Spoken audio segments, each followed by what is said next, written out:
ও মৌমাছির শিক্ষামূলক ঘটনা। একদিন বিকেল বেলা একটি পাখি একটি গাছের ডালে এসে বসলো। গাছের অন্য ডালে একটি মৌমাছির বাসাও ছিল। সেদিক থেকে একটি ছোট মৌমাছি পাখিটির সামনে দিয়ে উড়ে যাচ্ছিল। পাখিটি মৌমাছিটিকে কাছে ডেকে বলল, কেমন আছো মৌমাছি ভাই? মৌমাছিটি উত্তর দিল, ভালো, তুমি কেমন আছো? পাখি বলল, ভালো। অনেকদিন ধরে তোমাকে একটি কথা বলবো ভাবছি। মৌমাছিটি জিজ্ঞেস করলো, কি কথা পাখি ভাই?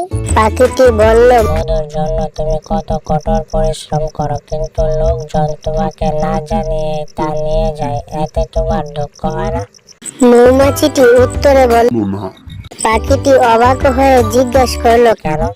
হাসি মুখে মৌমাছিটি জবাব দিল, কারণ তারা কখনোই আমার মতো মধু তৈরির শিল্পকে আমার কাছ থেকে চুরি করতে পারবে না। নিজের দৃষ্টিভঙ্গি সবসময় ইতিবাচক রাখুন। ছোট মৌমাছিটির মতো হওয়ার চেষ্টা করুন। আকারের দিক দিয়ে ছোট হলেও হৃদয়ের দিক দিয়ে অনেক বড়। ধন্যবাদ ছোট্ট বন্ধুরা, এবারের মতো বিদায় নিচ্ছি। দেখা হবে অন্য কোনো শিক্ষামূলক গল্প নিয়ে।